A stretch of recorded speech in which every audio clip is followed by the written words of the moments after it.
Yo, what's up? Welcome to Kind of Funny Games Daily for Friday, December 17th, 2021. I'm one of your hosts, Blessing Adeoye Jr. Joining me is Gameonicist, aka Janet Garcia. Yo, what's good? Not much, Janet. Every single time I see your set, I'm like, what a wonderful set. Got it all decorated for Christmas. Are you changing it at all? Like, does it change from episode to episode, or is it just always this dope? Because I swear to God, it gets doper each episode. You added stuff for sure for like throughout. No? No, I've added nothing. No. You know what I think it is? I mean think decorations, the Christmas decorations on top. Nope. It's like once I decorated it, it's been like this since I decorated it. Yeah, I didn't decorate it right away though. I think the first December thing I did when I was hosting with Rebecca, I just didn't have time to have decorated it, so I didn't have any decorations then. But since then, I've been decked out here. I'm convinced it's the hat. I think the hat really does add a lot to like the festivity. We got the snowman mug. Yeah, I have like Christmas mugs that I drink out of during the holiday season. It's a fun time. That's why they call you the Lord of Holidays. You got to represent it well. That is what they call me. That is what they call me. Meanwhile, I'm drinking out of my PS5 mug, sent to us by PlayStation. That's like a weird holiday mug though, because you got that for the holidays. It's not even a holiday mug. I wouldn't even say this is a holiday mug. But that's why they sent it to you for the holidays. Because it's cold out here. You know, you gotta drink the warm drinks to keep you warm during the holiday season. They know what's up. They're smart over there at PlayStation. That's how they're able to put out the Returnals and the Death. It was a holiday gift, but it's not festive. Like you know, it's not a festive mug, but it's holiday if you know when you got it. You don't send people like festive holiday stuff for the holidays. They could have got away with it because they sent it like before the holidays are done, because you know, like Christmas hasn't hit yet, so there's still like holidays on the table and stuff. But I hate I was looking, we're doing White Elephant this year at my house. No spoilers for White Elephant, because Edwin, I know you're listening. So I won't say what I got for White Elephant, but you know, like I was looking up the classic, let's go to like Target, wherever, and see like gifts under like 50, gifts under 25. And so many of them were like holiday things. I'm like, why would I want to give, like, you have one day where this is good. It's like the equivalent of when Nintendo released Luigi's Mansion 3, like on Halloween. And I'm like, it's literally irrelevant tomorrow. Dude, I want to address a couple of things, right? In chat, hold on, let me scroll. I gotta find this chat. I gotta find this person. Where are you at? He's gonna find you. I'm gonna find you. Don't you run. Stop running. Oh, I'm gonna have to control F this bitch. Hold on. That's getting serious. It's getting real. It's getting real. Damn it, I lost him. I was gonna roast this person by name. But somebody in chat was like, "Oh, you're in SF, like cold in SF. Try coming to Canada." And here's the thing, chatter, that I can't find. God, all right, assholes with their insulation. It's like, oh man, my bad that you chose to live in Canada. I grew up in central Illinois, where they invented cold. All right, the winter in Illinois, it was so cold that our snow days weren't snow days because there was snow. Our snow days were snow days because it was too cold. It was so cold that if kids went outside, the kids would die. That's when they would cancel. That's how they would cancel school. Right, there would be no snow outside, and they'd still be like, yo, we can't do this shit. It'd be frozen kids just standing at the bus stop, just fucking shivering to death. All right, and I've also lived in Nigeria, so I know what cold feels like, and I know what hot feels like. All right, so don't come at me reckless talking about your weather. Oh, you should move to Canada. You'll real cold feels like. I know what cold feels like. Damn it, I got this energy to watch Spider-Man last night. I feel the same way about that, because and I do joke about like being Cali soft, like with the temperature, because after living you can have lived in the dead of winter for as long as you want. After 1 to 2, I'll maybe even give you 3 years in California, what is cold to you, your threshold for cold will change, because, you know, obviously you can live in Chicago, visit here, and then be like, oh, wow, it's really warm. I'm surprised everyone's so cold, because it feels warm to you. It's called contextualization, people. Like, I don't understand. And also, listen. Contextualize. I also grew up in Illinois, and I also know, and I feel like that's the best thing, where it's like, you can't, I'm not just like, I may be a punk now because I live in California, but I bought that privilege, okay? I grew up in like the city in the winter, and we went to CPS. CPS really didn't look up the history. They really didn't cancel it for snow, cold, anything. We'd pull up to school, half the kids weren't there. We had days where they're like, well, I guess we're not learning today because half the class can't make it here. Well, here's the thing too, is like, when I lived in Illinois and I suffered the cold, I never got used to the cold. I always hated the cold, right? People are like, "Oh, you didn't get used to the cold living in." No, I didn't get used to the cold. No, just because I was suffering in Illinois doesn't mean that I'm not going to be uncomfortable in San Francisco. You know what I mean? Because it's still cold. It's not as cold, but like any cold for me is bad cold. I don't like the cold. People who are like, "Oh, it's not even cold out," and just wearing like shorts in the wintertime, like you got something. What is this about? Do you have a working heater in your house? Yeah, we had a heater. Okay. Because like a bunch of places, like I lived in a place for 7 years that the heater only worked half the time because it's not a problem. So the heater breaks. It's like whatever, and then it's fucking 40 degrees and there's no insulation, and suddenly you're in a room that feels like it's like 30 degrees, covering with yourself as many blankets as possible, and you're like, this is cold. Currently negative 23 degrees here. Negative 23 degrees? Yeah, outside. Are you outside? Are you standing outside? Because I'm sitting here. Oh, with you're the talking window about in open. chat. Somebody in chat. Yeah. Somebody in chat. Thank said God. That. Sorry, I was like, it Kevin, popped if up it's and it's negative like 23 degrees in your house, you gotta bro's do not something. standing outside in negative 23 degrees. I know that he probably can for like 10 minutes. If that. Yeah. If that. People are in their houses with warm insulation. Here's the thing. I've lived in Seattle and in San Francisco as well, right? And like in any of the places I've lived in, I've not had air conditioning, and I've had the opposite issue where in Seattle there will be like 1 week in the summer that it's just fucking hot. Oh, it happened. Bless, it happens here. It hasn't happened since you've moved here, but we get. I think it's happened like for like a day or two since I moved here. But we get remember like, it was like that time where I needed you to get me a fan. Yeah. Well, we get a full week of it a lot of times, even like a week and a half, where it is 93 degrees. And again, all the Arizona people come out here and be like, for us, 120 degrees is a nice day. And it's like, we get it. Cool. You guys have air conditioning. Yeah, with the insulation that we have, our studio melted. Multiple components melted. Legitimately, we had to send it in. We didn't have the device for a week because it was too hot and everything melted. Man, welcome to Kind of Funny Games Daily, where we complain about weather. Janet, of course, this is the last KFGD of the year. And with that, I want to bring in a question from BJ Bernardo, who wrote into patreon.com/kindoffunnygames, just like you can, and says, hi, y'all. What was the biggest gaming story of the year? Thanks, and Merry Christmas, BJ. Now, Janet, I really like this question, and that's why I wanted to lead off with it, because I think for the final KFGD of the year, it'd be good to take a quick look back before we actually get into the Roper Report and for the actual news stories of the day, to look back and figure out what were the biggest news stories of the year. So I have two news sources in front of me. One of them is the greatest video game website of all time, GameSpot.com. Earlier on in the month, they put up an article titled "The Biggest Gaming News Stories of 2021," written by Gabe Gerwin. I want to go through it real quick just to shout out their thoughts, and I want to get your thoughts as well, Janet. So over on GameSpot, Gabe Gerwin, I'm not going to read through the article because it's actually a longer article, so I'll just point out the highlights, right? Gabe Gerwin talked about all the delays, right? Talking about how the delayed game list for 2021 is comically long, affecting all three major systems and PC. Advanced Wars 1+2 Reboot Camp, Dying Light 2, Horizon Forbidden West, God of War Ragnarok, and Diablo 4, all being among some of the biggest games to be delayed during at some point of the year. But not only software, there was hardware as well, including the Steam Deck, and then I don't think they mentioned it here, but I believe the Crank machine that me and Gary would really want to get. The Playdate, yeah, I believe that was also delayed into next year.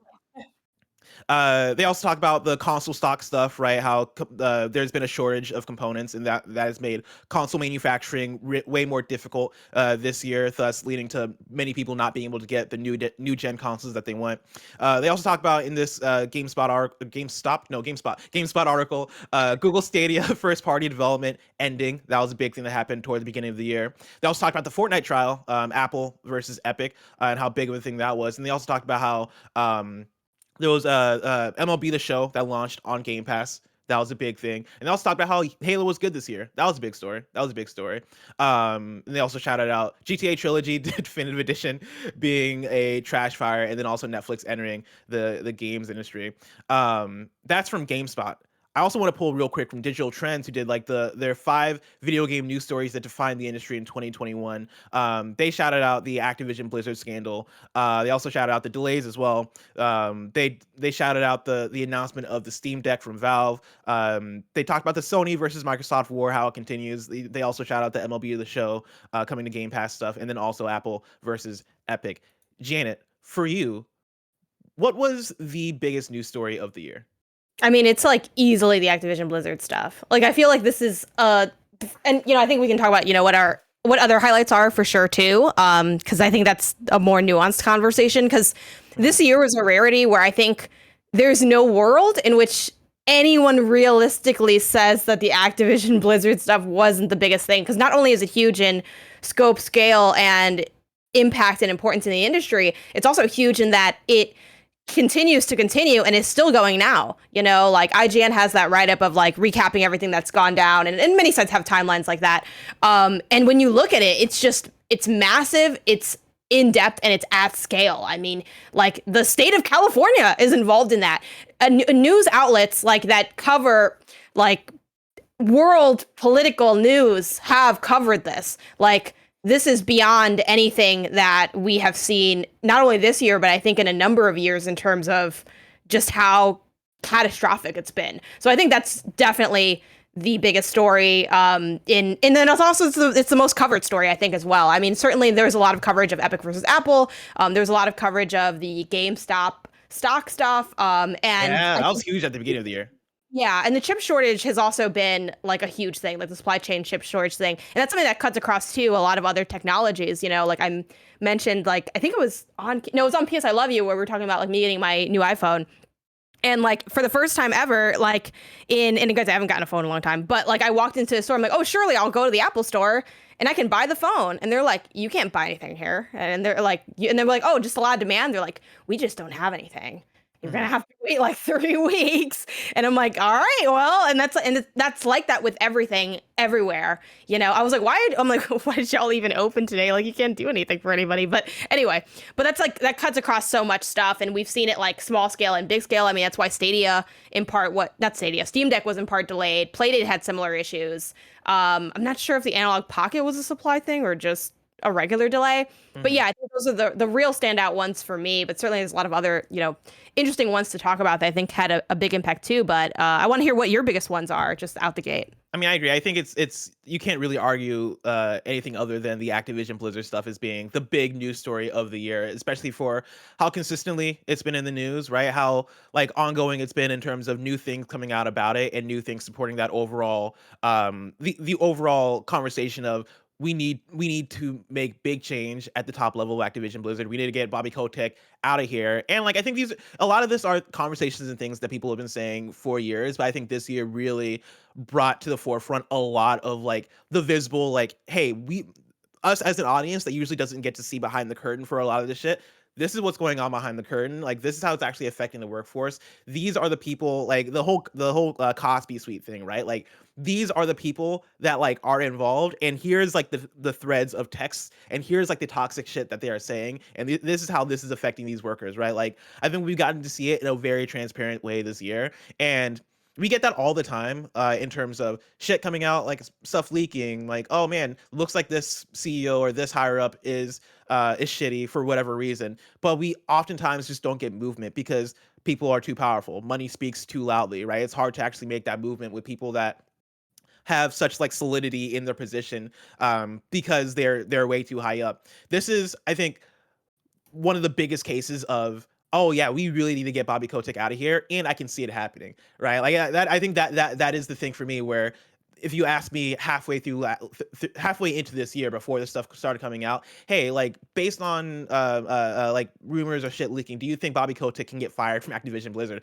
I'd be like, man, I don't know, man. That seems like a tall ass. Like that man is the head of that organization. Like the amount of money and power that man has over there at Activision Blizzard, that seems like an impossible order. Now we're at a place where that seems like a very possible order, and things keep moving and moving. And at the very least, the workforce at Activision Blizzard is seems empowered to actually keep fighting until shit actually gets done. And that is more so than I can say that we've gotten from this kind of news story over the last like decade, right? I think since like the gaming industry established, we've not gotten something of this magnitude in terms of one of these types of stories. And so yeah, I think this is one of the bigger ones.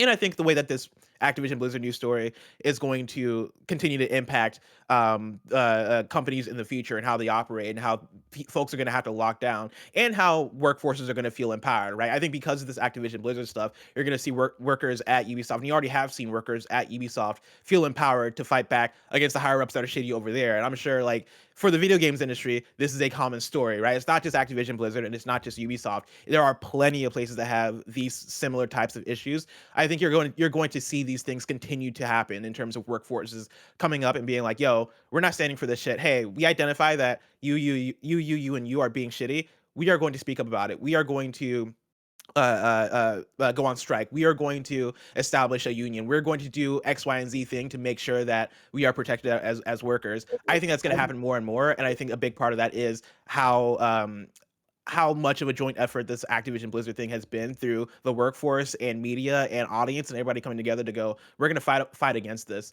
And so yeah, I think that's easily the big news story of the year. One I want to shout out too, that's been a little bit lower key because I think it's been happening at a slow pace this year, is all the PlayStation acquisitions that have been happening. Like when they've been reported, and when we've been talking about them on KFGD, we've been taking it one at a time because that's how they've been happening, right? They've been happening one at a time, of PlayStation being like, hey, we're gonna partner with Firewalk, right? We're gonna partner with new Jade Raymond studio, Haven Studios. We're gonna partner with Deviation, right? That was announced at the Summer Games kickoff with Jeff Keighley, right, in the summer during E3. But also we're going to acquire Housemarque, right? These have been things that have been happening throughout the whole year. But when you look at a list, like when you compile all these news stories into one list and you look at what PlayStation is doing, it's actually like very big, right? Just this year alone, PlayStation has acquired Housemarque, Bluepoint, Nixxes, Fabric Games, Valkyrie Entertainment, and Firesprite, and they're partnering with Firewalk, Deviation, and Haven. That is 9 studios right there. Right. And like, of course, these studios are doing different things, right? Some of these studios are support studios. Some of these studios are probably working on smaller games, but still that speaks to an increase of size that feels like them going, hey, we got to keep up with the competition because now Microsoft has a billion studios that they've acquired and that they're working with. They have a whole ass Bethesda over there that they're rocking with. How do we compete against that? This feels like PlayStation really cranking things up in terms of how do we keep up? How do we put out more games? How do we beefing up our games? And so I think that for me is up there as well. Yeah, I definitely think this year is underscored by a lot of moves that PlayStation has made to kind of set themselves up for presumably, success in the PS5 generation. Even though it just hit, and I think this was in the GameSpot write-up, but like the announcement of, or the leak of PlayStation Spartacus, like competing with Game Pass, I think also speaks to that push to make PlayStation as good as it can be. Other stuff on like the more console direct like gaming front, I guess, like other than like the business side of things. I think it was this small thing, but it was wild to me that Xbox was going to change the price of like games with gold or whatever, and then went back on it. And then PlayStation did a similar thing with the shutting down the like PSP, PS Vita, and PS3 stores, and then rolling back some of those moves as well. So I thought it was an interesting. Everyone rolled something back except for Nintendo, which there's still time, Nintendo. I know you're watching this, fan of the show. But that's definitely something that stood out to me. And I think too, PSVR 2 got announced this year, which is crazy to me. Oh shit! Was that this year? That was in February. Yeah, that was the first blog post introducing the next, or the future of PSVR, because we actually still don't. I don't think we know the name actually of it yet, if it's PSVR 2. But yeah, that was crazy. Alongside the Steam Deck, which I think was in one of the write-ups that you had pointed out.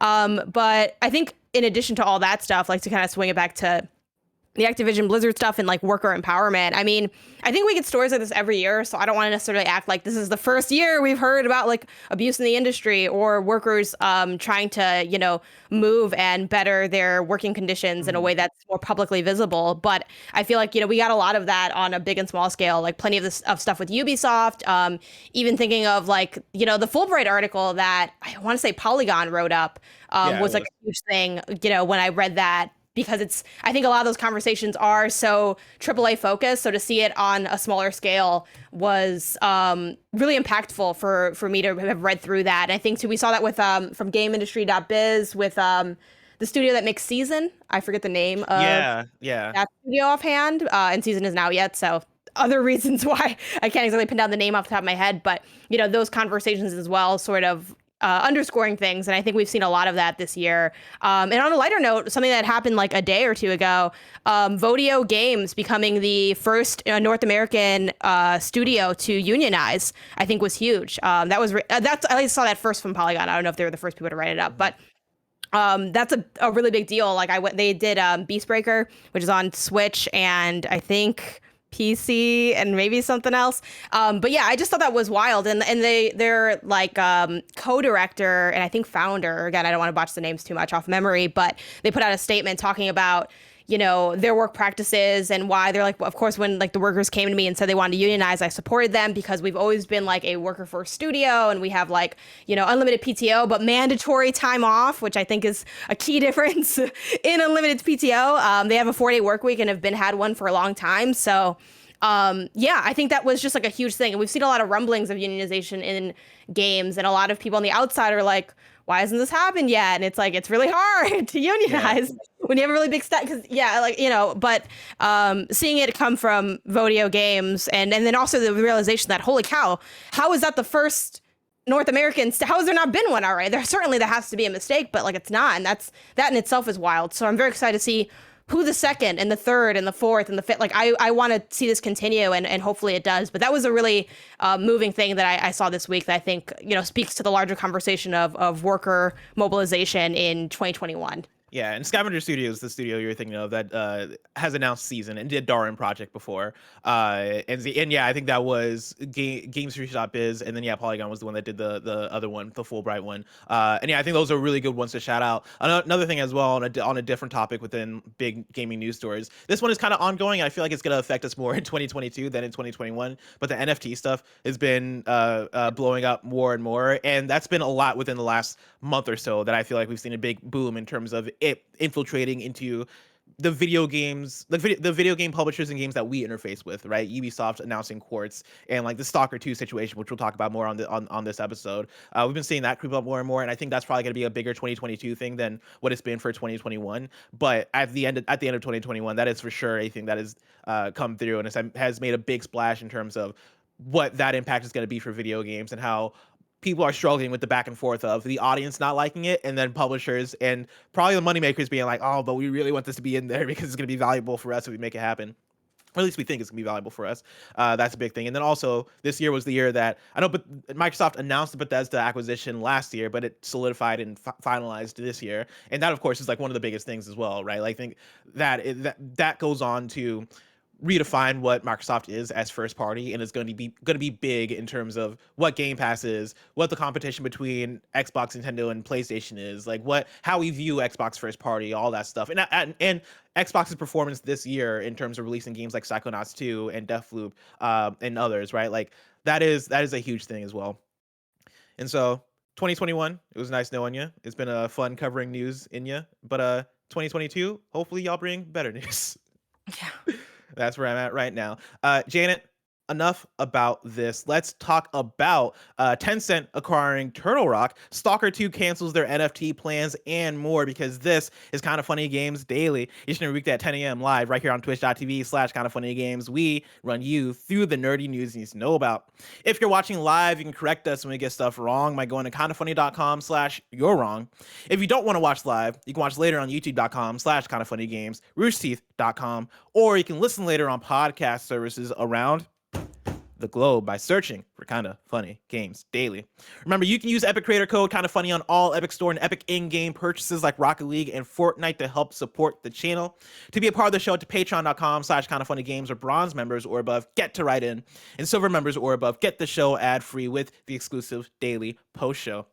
Housekeeping for you, like we've been talking about, this is our last week of regular content for the year before we go on break. This is your last Kinda Funny Games Daily. The last piece of content going up on the game side of Kinda Funny Games is going to be the next episode of The Blessing Show that goes live on Monday the 20th. Is that going to be Game of the Year related? You'll have to tune in to find out.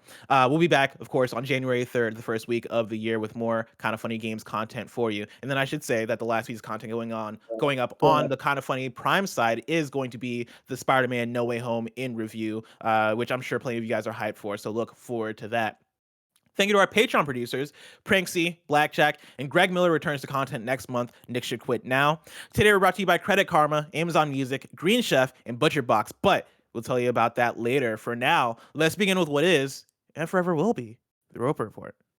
It's time for some news. We have 4 stories today. Baker's dozen. Starting with our number one, Tencent acquires Back 4 Blood developer Turtle Rock Studios. This is Taylor Lyles at IGN.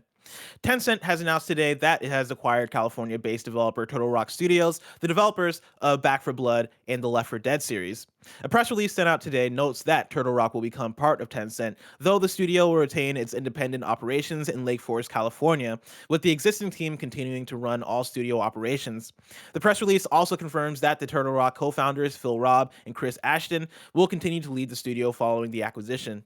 Quote, we are all looking forward to joining the Tencent family of studios, Turtle Rock Studios president and general manager Steve Goldstein said in the press release.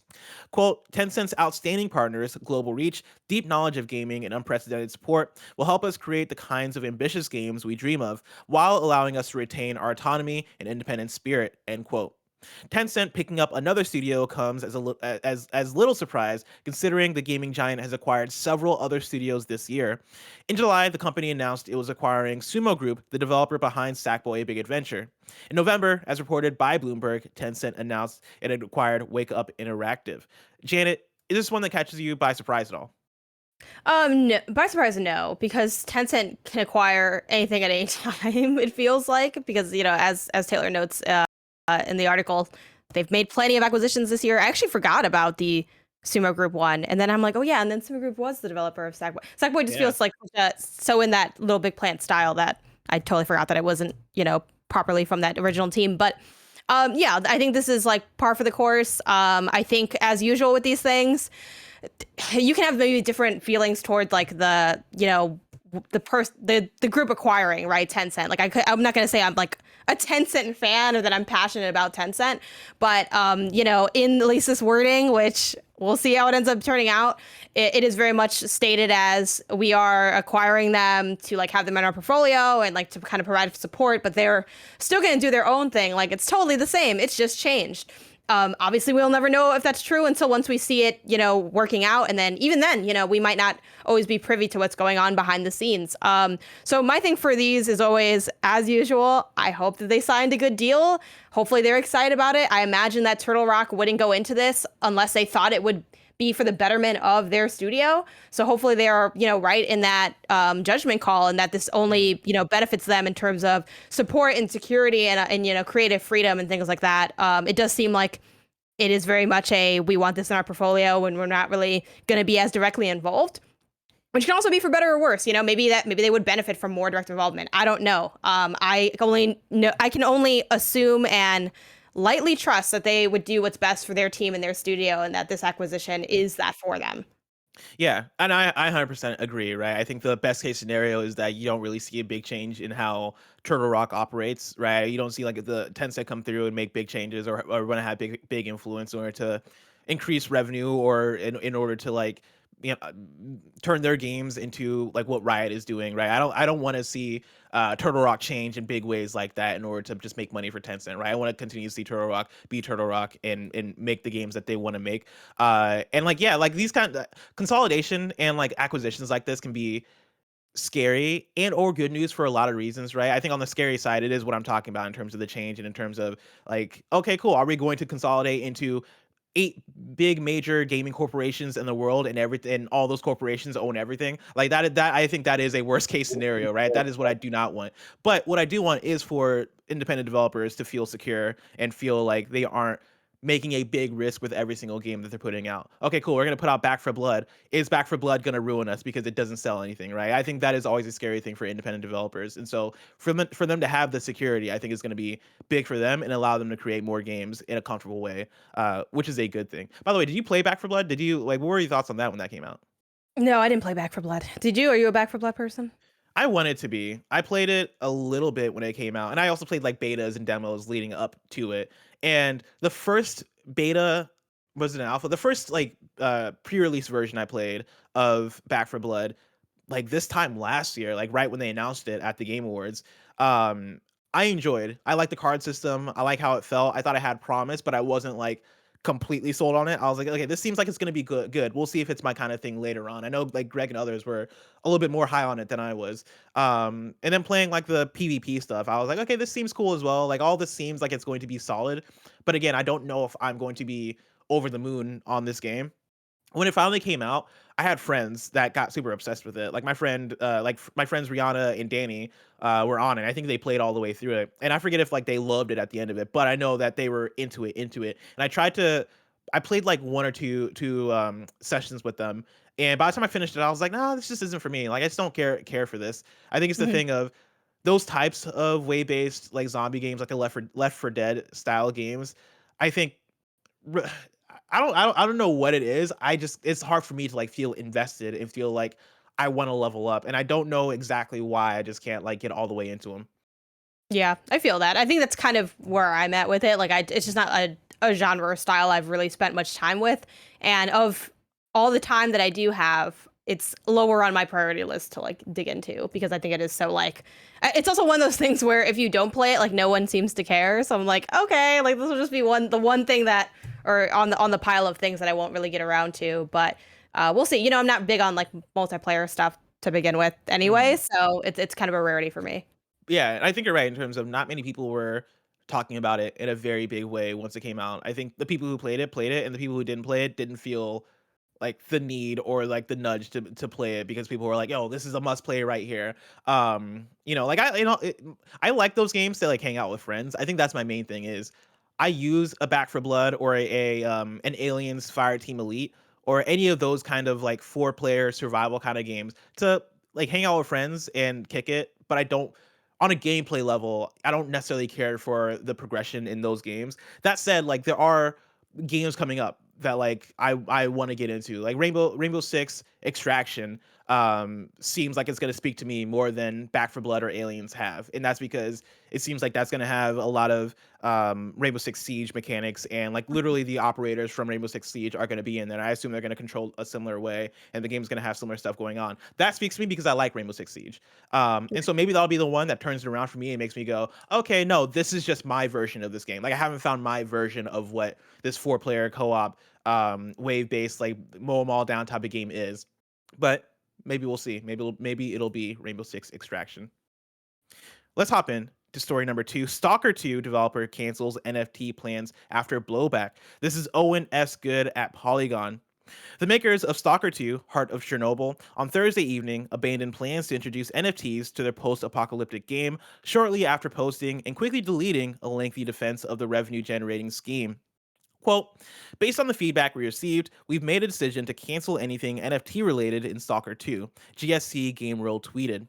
Quote, the interests of our fans and players are the top priority for the team, the company added.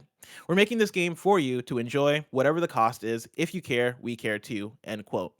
On Wednesday, the studio and publisher announced plans to, quote, let the community own a piece of Stalker 2, end quote, a sequel to the 2009 cult hit Stalker Call of Pripyat. In addition to commoditizing in-world items for players to buy and sell among themselves, GSC Game World planned to auction an in-game NPC appearance built on the winning bidder's likeness. Among other community platforms, the Stalker subreddit's response was immediate, indignant, and unified. Fans posted memes rejecting GSC's plans in vulgar terms, ripped the studio for jumping on the NFT bandwagon before showing actual gameplay in a game due to launch in 2022, and vowed not to buy Stalker 2, which they've waited 13 years for. GSC Game World responded late Thursday afternoon with a defensive, all caps rebuttal that would be quickly retracted. Quote, GSC Game World is an independent game development studio. Just like all the other devs, we need two main resources, time and money. Yesterday, we announced the first tokens, the faces of several NPCs. They aren't even involved in the story, but some of you thought we would go a bit too far from here. That's why we want to transparently disclose our plans for the future NFTs, end quote. Those plans were to include names of the owners on some in-game desks/walls/ etc., gloves/tattoos, skins/badges for the multiplayer mode, and collectible cards. The cards will be transacted on the blockchain only, with no integration in Stalker 2. The players weren't having it. About 90 minutes later, GSC Game World posted the apology and retraction. Janet, did you follow this whole debacle as it was going down? Kind of in just in pieces. Like I saw it sort of trickling in. Like I had first heard, I think I was actually recording some of our min-max holiday stuff, or our end of the year, which is just end of the year game discussions. And Kyle had mentioned about like the Stalker 2 NFT things, because we were talking about NFTs with like with the news and like Ubisoft and everything like that. And then when I saw later on, like on Twitter, where everyone was also, I mean, obviously, I'm sure people were like, okay, I'm glad they rolled it back because this is like a negative thing. But then it became like, that's its own meme where people were like, how's it started? How's it going? And it's like 30-minute gap between these two things, and kind of being dragged for that process as well. So I heard about the original announcement, and then I saw the dragging later, and that was kind of my trajectory of it. Yeah, I mean, this is like there's so many pieces here to dig into. I mean, one of them is that, it's funny because I feel like a year or two ago, and I'm sure there's been plenty of examples throughout history of companies rolling back decisions based on feedback. So that's not new to 2021. I don't want to act like it is, but I will say that there have been, times where I've seen fans and peers talk negatively about like some type of decision, and then there's always like that group of fans that's like, we have to tell them, or we have to not buy this because like we can be the change and stuff. And I'm like, I don't know, sometimes, but sometimes not, and it can feel kind of hopeless. So I think the one good thing, obviously, again, like never attacking developers personally, there are limits to how you voice your feedback, but I think the pushback here was a time where we saw that have real change. And I think that can be empowering for consumers. Granted, that's also kind of scary because consumers can be horrifying. But, this is them listening to that feedback. But it also, on the negative side, one thing I always note from these sort of rollbacks is you showed me who you wanted to be, though.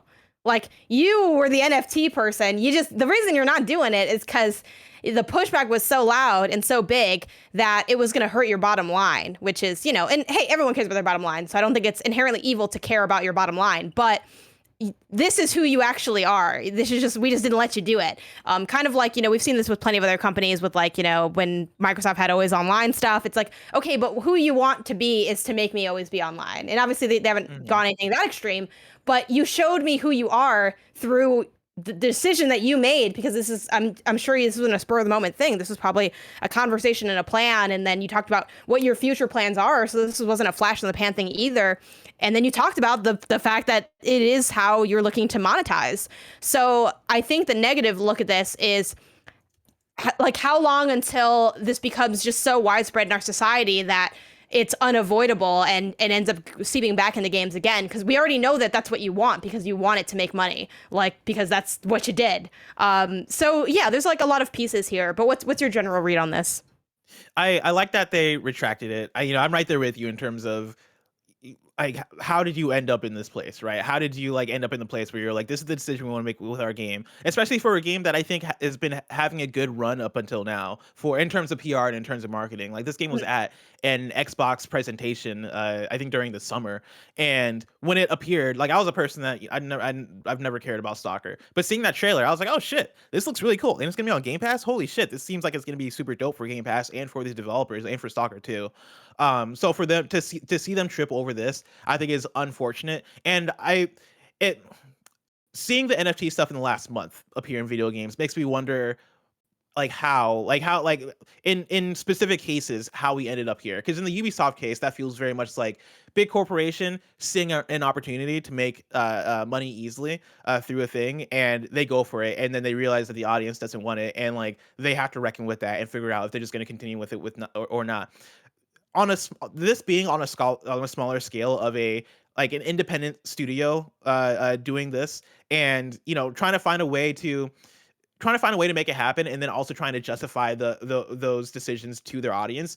I wonder how much of it is them being misguided and them being like, cool, all right, what are the ways we're going to fund our game? Okay, well, games are expensive, we gotta take our time with development. Who can we talk to? All right, let's talk to Xbox. Let's get it on Game Pass. Okay, how else can we fund this thing? Oh, there's this new NFT boom going on. All right, who can we talk to? Get a consultant in to talk to us about NFTs and teach us how they work. And then that consultant leads them astray and is like, oh yeah, just do this, this, and this. They present it to the audience hates it, and they go, fuck, this was our plan. Like, this was gonna make us the big bucks, right? This feels like almost like that the dream of like the get rich scheme of a thing I can do to get money real fast in order to make these things happen. And I think it's an unfortunate thing if they were really looking forward to making this happen, and they couldn't because they didn't realize, or they didn't know, or they just they did a bad job of doing their research to understand that there was going to be a negative reception to this. I think that whole the whole circumstance is unfortunate for them,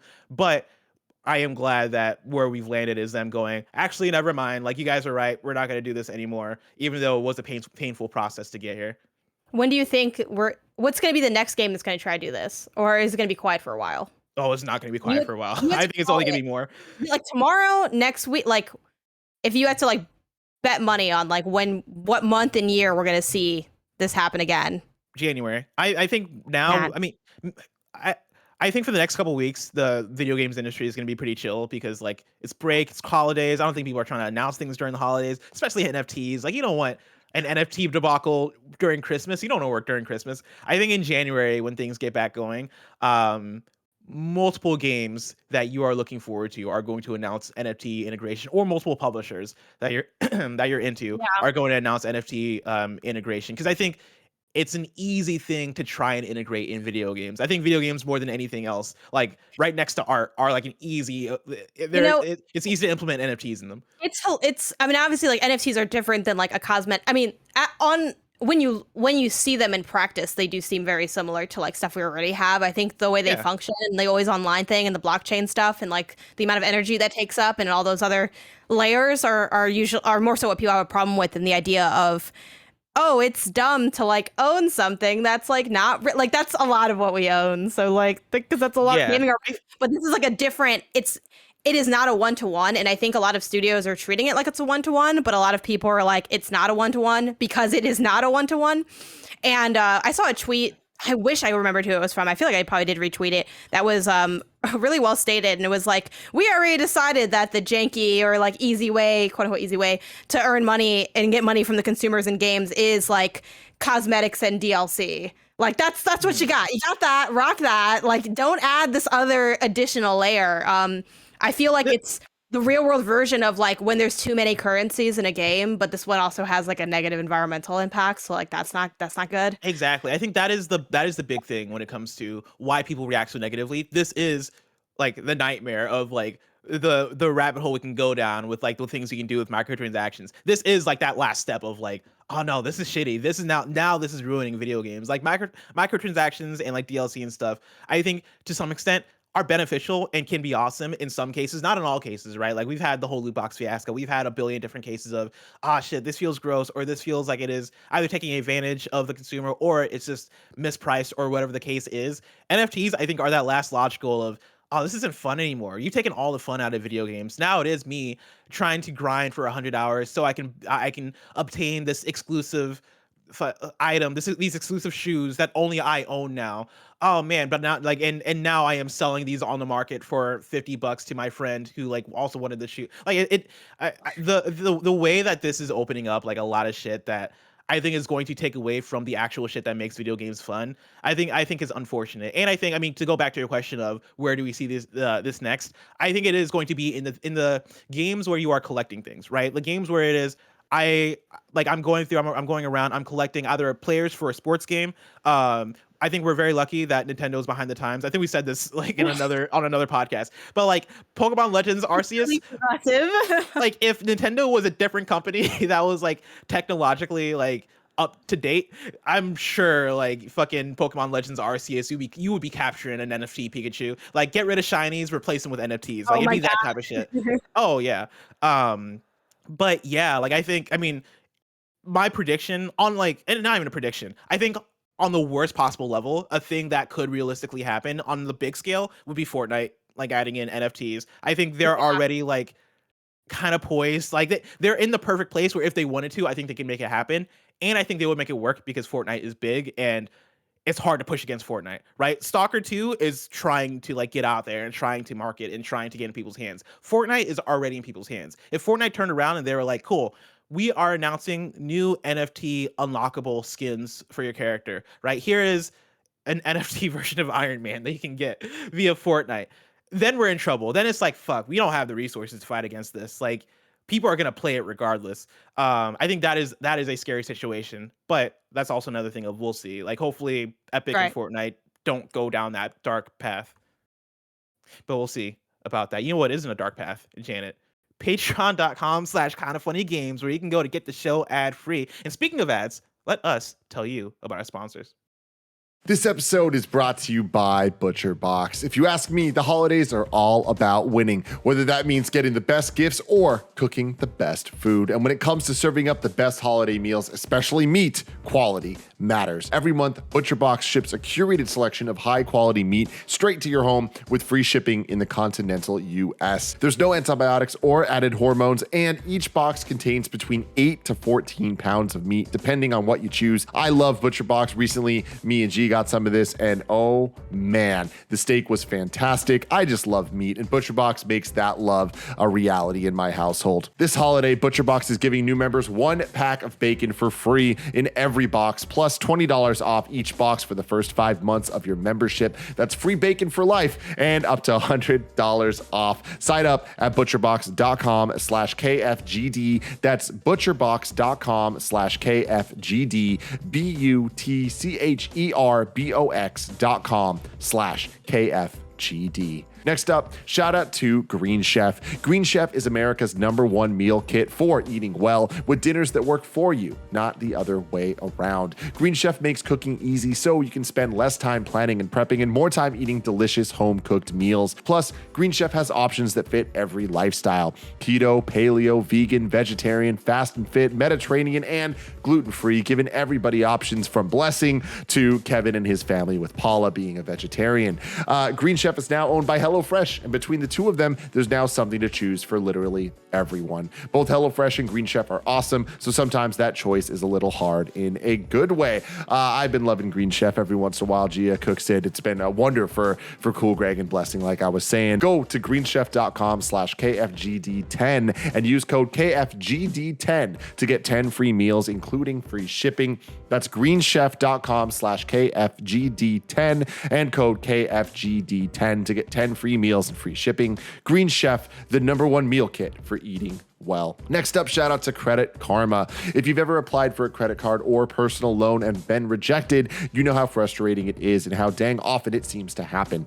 That's why Credit Karma is changing the way people find and apply for cards and loans. Whether you're refinancing credit card debt or paying for an upcoming expense, Credit Karma uses your credit data to show you fresh personal loan offers that are personalized just for you. Members who compare loan offers on Credit Karma save an average of 30% on interest rates. That's a lot.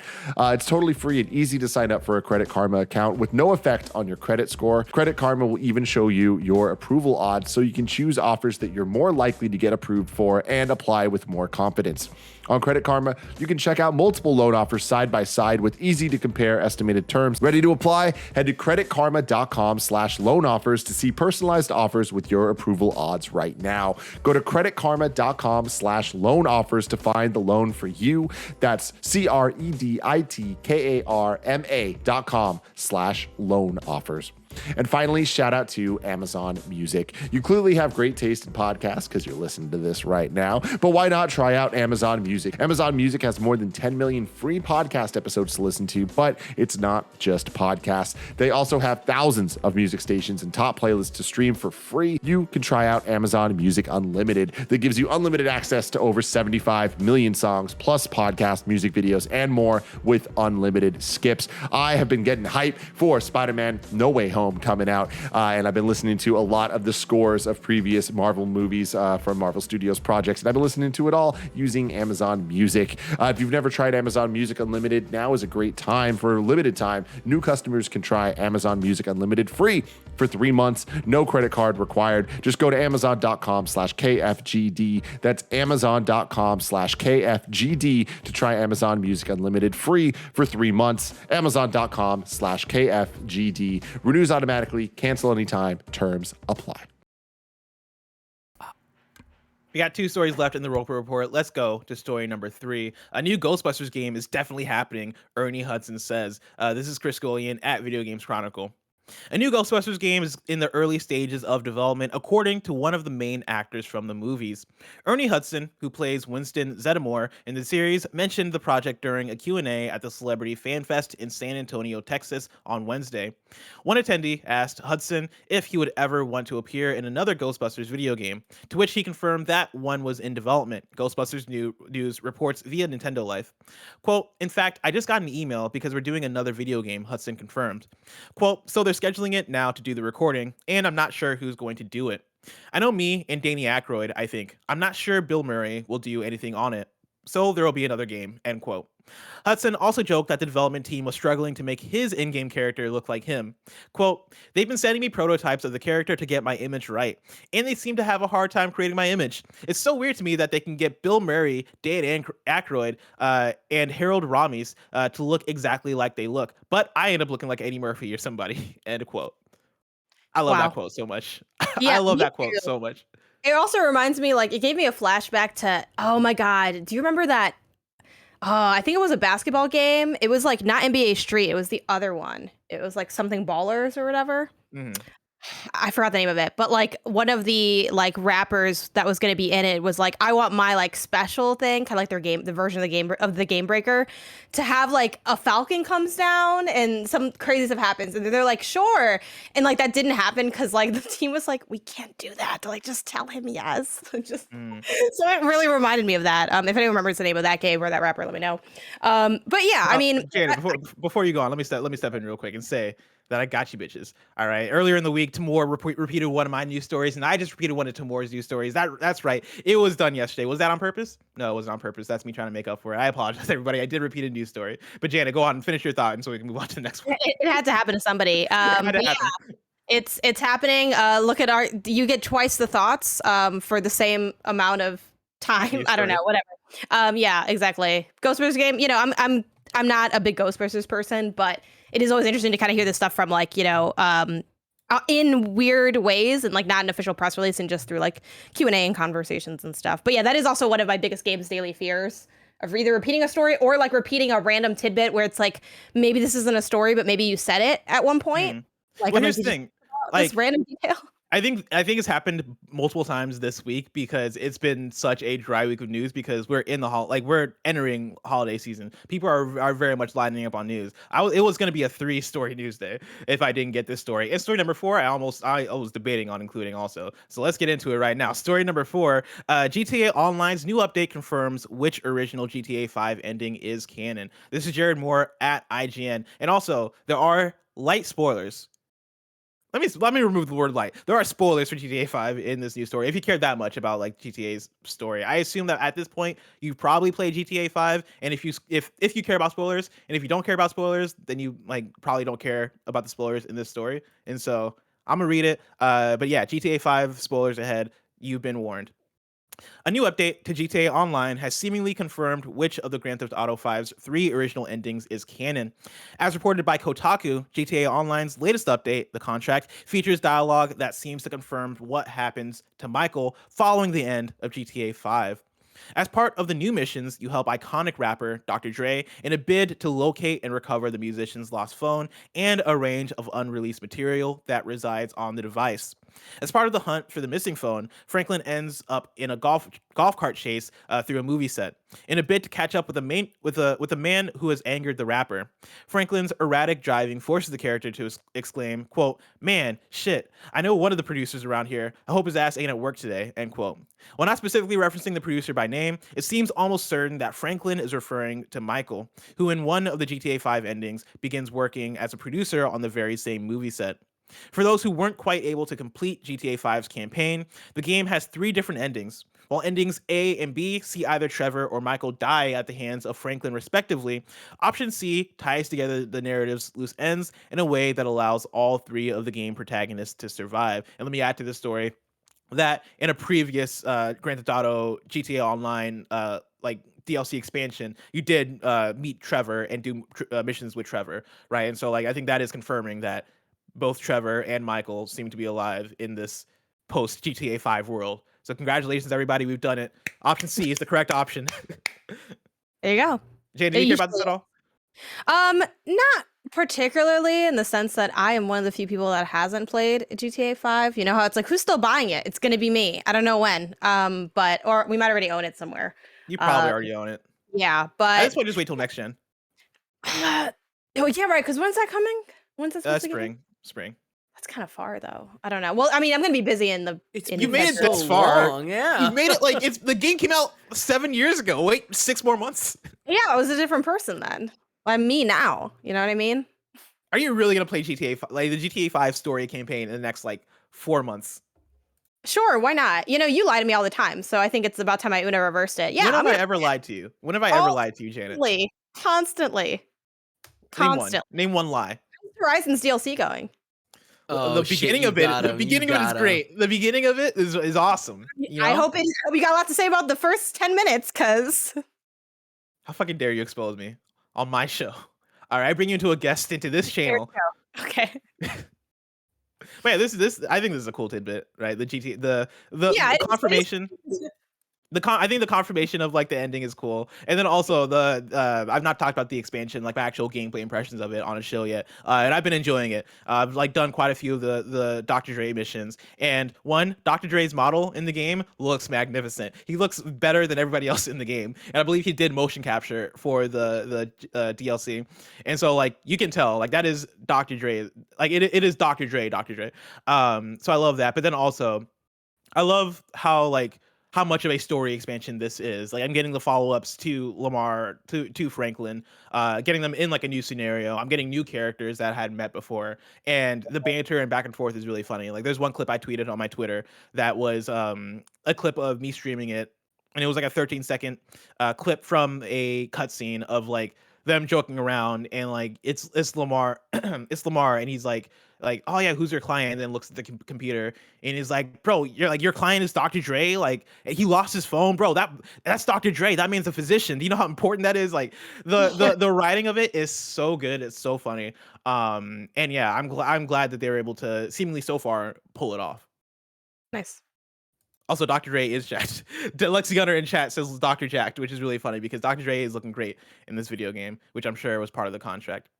But Janet, I can't wait to see what other rappers make their way into GTA 5 online DLC expansion packs, but that is just so far away. If I want to know what's coming out to mom and pop shops today, where would I look? The official list of upcoming software across each and every platform, as listed by the Kind of Funny Games daily show hosts each and every weekday. Yeah. Out today, we got Aspire, Ina's Tale for Xbox One, Switch, and PC, Ancient Cities for PC, Power Pushout for PC and Mac. Hold on. Oh shit, real good. Power Pushout. That's a name. That's a name. Murder Diaries 3, Santa's Trail of Blood for PC. Holy shit. Ooh, how festive. Yeah. Forgotten Hill, Disillusion for Switch, Him and Her 3 for Switch, Skyfleet for PC, and then the legendary anti-RPG Moon is now available worldwide for PS4, PS5, and Steam, which is really cool. You love to see it. And then 5 additional Sega Genesis games are now available for Nintendo Switch Online Plus expansion pack members. You're getting Altered Beast, Toe Jam and Earl, Dynamite Heady, Sword of Vermilion, and Thunder Force 2. We got an NVIDIA GeForce update for you. Remember that we've partnered with NVIDIA to keep you updated on all the latest GeForce RTX additions to your favorite games. And today, we want to tell you about a special PC. It is the Matrix Custom PC. To celebrate the launch of The Matrix Resurrections in US theaters and on HBO Max on December 22nd, NVIDIA has partnered with Warner Brothers Pictures to bring GeForce gamers a chance to win one of 3 custom officially licensed Matrix-themed modded PCs. These builds are one of a kind and built with the latest GeForce RTX graphics cards and are fully water-cooled and customized. Second prize is one of 5 extremely rare custom Matrix Resurrections GPU backplates that can attach to a GeForce 3080 Ti graphics card or displayed as a super limited edition decorative item. Sweepstakes runs from December 14th to December 22nd on NVIDIA's social channels. More details and a bio on the PC builders that created these custom PCs can be found on GeForce.com. New dates for you. This was tweeted out this morning by @NeonWhiteDev. They tweeted out, "Hey everyone, I wanted to give a quick update regarding the release date of Neon White. It's still coming this winter. It's just early 2022. The team is working hard to create the best experience possible, and we cannot wait for you guys to see what we have in store. So if you're like me and you're really looking forward to Neon White, look forward to it in early 2022. Hidden Deep launches into Steam Early Access on January 24th, 2022. Red Cap Zombie Hunter is coming to Steam on December 21st. And then World Nations Game, an online MMO game, will be coming to Steam on December 24th. We got one deal of the day for you. Shenmue 3 is available for free on Epic Game Store, so hop on that. Remember, you can go to patreon.com. What's up, Kevin? Just one more little out today. This is from Greg Miller. Spotify just added today the ratings. Oh, So you can can rate go in there and Spotify rate podcast. us. You know what I mean? Go and rate Oh, us. yeah, Look yeah. at that. 27 Go through people so far. What I need you guys to do, right? I need you guys to rate 2 specific podcasts. I need you to go and rate Kind of Funny Games Daily, and then go and rate PS I Love You XOXO. All right, just do that for a me. lot more than that. A lot more. Yeah, than but that, like you know those are the what I mean? important ones, you know. Those are the ones that get me paid. You know what I mean, Kevin? You know what I mean. I mean, I don't know. Yeah. You know. But go check that out. Go check it out. If you're on Go check that Spotify, if out. you're using Spotify, please go and rate us. Yeah, that would mean a lot. Even if you don't use Spotify, download Spotify. And Even rate better. us. Even better. Yeah, we can Make an use account. all the rating on that as we can get, especially if you want Kind of Funny to grow and get in more people's ears and hands. So please go and do that. If you're on patreon.com/kindoffunnygames, you can skip the ads. You can run up with your questions, and you can also write in with your squad ups, just like KDG did. But KDG wrote in with a squad up success story. At the start of the year, I wrote in with a squad up for help in NAC. I needed to pad my friends list with people who have played to get better loot choices from chests, because I've been tricked into making a New Year's resolution to platinum it. Well, tonight, I'll be doing the final chapters of my final run. Thank you to all the best friends who helped make this possible. Fuck diamonds, if you know, you know, and bring on NAC 2 in 2022. It was a really stupid resolution. Please, everyone, learn from my mistakes, and happy holidays, KDG. KDG, that is awesome. Congratulations. It took a whole year, but you did it. You absolutely did it. And so go get that platinum. Remember, you can go to kindoffunny.com/you're-wrong, where you write in a list of what we got wrong as we got it wrong, so we can correct it for those watching later on YouTube, youtube.com/kindoffunnygames, and on podcast services around the globe. Nano writes in and says, the last Analog Pocket delay was caused by new COVID restrictions with their assembly partners. That created a domino effect of delays beyond their control. Let's see, we got that. We got bless the Ghostbusters news was covered yesterday. Don't worry, I got that. Great Mr. Lizard says, hey, bless Harold. Ramus's name is pronounced Ramus, not Ramus. Thank you so much for that. I appreciate that correction. Oh, Nano says the epic free game today is not Shenmue 3, but Neon Abyss. Shenmue 3 was yesterday. I apologize for that. Go get Neon Abyss, because that is also a cool looking game. I believe that's one of them roguelites, one of them young roguelites. You ever played one of them young roguelites, Janet? Yes, I have. I try again. I've yet. Good I don't know. games. Very good I genre don't games. know if I've like how many I've even beaten is the thing that the negative fact that I've thought about myself the other Oh, day. you don't beat roguelites, Janet. You just play them until they beat you. Exactly. You just stop. You just I don't stop. want You just to. inevitably stop. There are many roguelites that I've started being like, yo, this is fantastic, and I make it 90% of the way through, and I'm like, I think I'm done here. Dead Cells, I made it to like the last area, like the last, I'll just call it a biome. The last biome, got there a few times, and they were kicking my ass, and I was like, I think this is where I'm done. But I love Dead Cells, one of my favorite roguelites. I was just bad at it at that last level. That last level kicked my ass. If you're watching this live on Twitch after this, it's Final Fantasy VII for PC with Mike and Andy. If you want to catch that stream later, you can subscribe to youtube.com/kindoffunnyplays. And this has been the last episode of Kind of Funny Games Daily. Janet, thank you so much for joining me on this one. Where can people find your work?